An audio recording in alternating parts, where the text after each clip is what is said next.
The Tale of Shadows Episode 1, The Pact of Greed in the State of Okuta. Power wears a polished suit and whispers in smoke-filled rooms. The state of Okuta was one of great wealth and greater corruption. Its farmlands fed millions. Its oil wells dripped black gold, and its capital city shone with skyscrapers and neon lights. But beneath the glitter, the people whispered a truth. It is not the ballot box that rules Okuta, it is the Kingmakers. These men were not elected, they were obeyed. They pulled strings behind curtains and planted governors like yams in fertile soil. Chief Balogun was the oldest, a heavy man with gold-rimmed glasses and a belly swollen with stolen riches. Senator Dangana, lean and tall, carried himself like a cobra, his words soft, his strike sudden. And Honorable Ez, the youngest, wore silk suits and spoke with a honeyed tongue that masked a heart of stone. Together, they were feared. Together, they had installed Governor Rufus, a man once loyal to their pact. At first, Governor Rufus played the game. He signed inflated contracts, diverted funds, and smiled at the banquets thrown in his honor. But over time, the burden of truth began to weigh on him. He saw the broken schools in the villages. He saw hospitals with no medicine. He saw farmers weeping as their lands were seized. One morning, at a press conference, Governor Rufus shocked everyone. The wealth of Okuta belongs to its people, he declared boldly, cameras flashing. No longer shall this government be a puppet of hidden hands. I will not be bought. I will not be caged. The words were like thunder. The crowd roared in applause. But in the mansions of the Kingmakers, glasses shattered in rage. That night, in Chief Balogun's mansion, the three politicians gathered. The air was thick with cigar smoke and anger. Balogun slammed his fist on the table. This boy dares to defy us. After all we did for him, Dangana hissed, he was a nobody before us. A lecturer begging for campaign funds. We made him. We can unmake him. Ez leaned forward, his voice soft but dangerous. We cannot wait for years. If we let him continue, he will expose us. Our companies, our hidden deals, everything. He must be removed. Balogun's eyes narrowed. But impeachment will take time. And the people adore him now. Dangana whispered, silent impeachment. The three men exchanged dark glances. Ez broke it with a chilling smile. I know some men. Shadows that kill for gold. They are called the Jackals.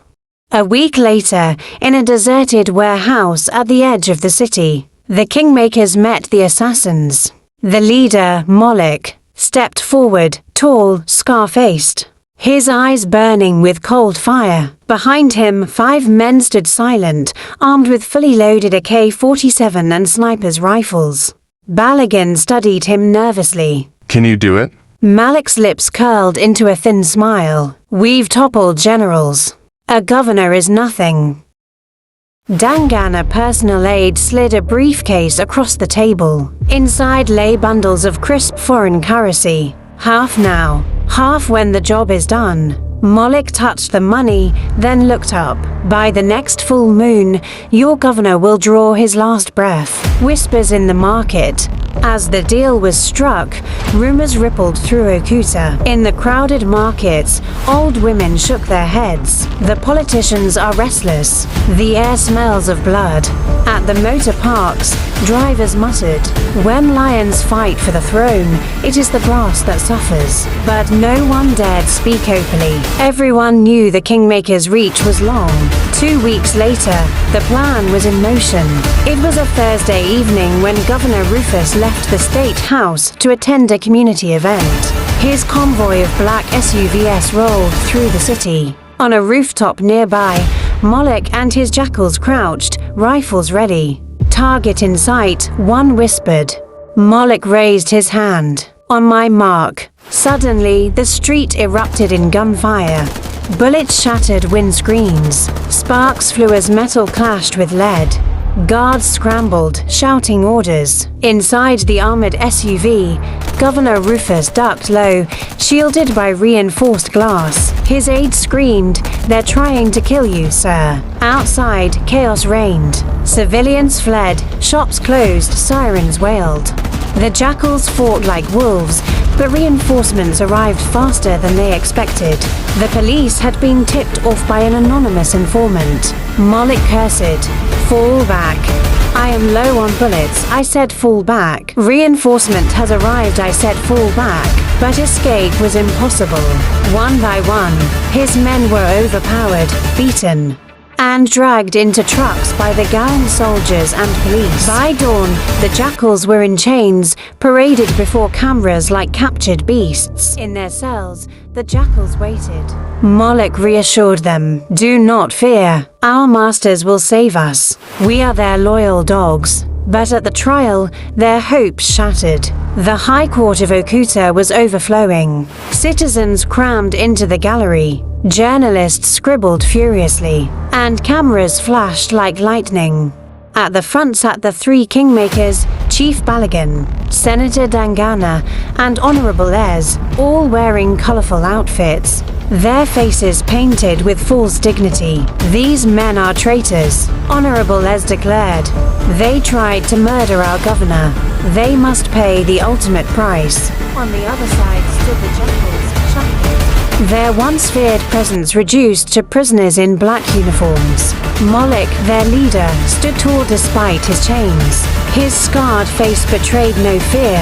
The judge, Justice Orba, adjusted his glasses and cleared his throat.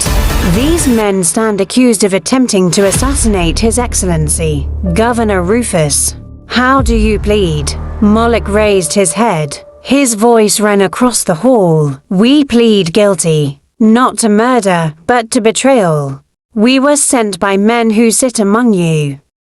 Gasps rippled through the courtroom. Reporters leaned forward. Justice Orba struck his gavel sharply. "Silence. You will not spread falsehoods in this court." Balogun leaned back, smirking. "Let him bark. A chained dog cannot bite." The prosecution presented evidence, rifles, bullet casings, and intercepted calls. Witnesses, police officers, bystanders all testified how the Jackals opened fire on the governor's convoy. When Moloch was called to speak, he laughed bitterly. "Your Honor, ask them," he pointed at the three politicians, "why they came to us in the night. Why they promised us gold to kill their own brother. We are killers, yes, but we were their hired knives."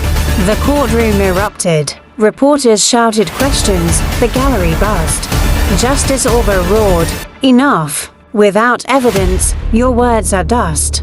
Dangana whispered to Balogun, "He knows too much." Balogun whispered back, "Don't worry. His voice will end at the firing squad." After weeks of hearings, the verdict came. Justice Orba, in his flowing robe, declared, "For the crime of attempted assassination and terrorism against the state of Okuta, you are hereby sentenced to death by firing squad." The courtroom fell silent. Then a wail arose from the wives and children of the condemned men. Mothers tore their wrappers in grief. Wives collapsed. Children cried out for fathers they would never see again. Moloch clenched his fists but did not tremble. He turned to his men. "Brothers, do not fear death. Fear betrayal. And betrayal has already taken us." The long night before death, the condemned were taken back to their cells. That night, the prison echoed with different sounds. One of the Jackals prayed softly in Arabic. Another sang a broken folk song from his village. One wept like a child, whispering the names of his family. Moloch sat in silence, staring at the moon through the small barred window. His heart burned, not for his life, but for revenge. A guard approached, sneering. "Tomorrow you meet your god, killer." Moloch replied calmly, "Tell your masters. Shadows walk even after death." At dawn, trucks carried the Jackals to the outskirts of the city, to a barren field known as Okuta Sands. It was here, in the colonial days, that rebels were executed. Now, history repeated itself. A crowd gathered, hungry for blood. Soldiers in camouflage lined the area, rifles ready. Reporters stood at a distance, cameras rolling. The jackals were tied to wooden stakes, blindfolded. Moloch refused the cloth.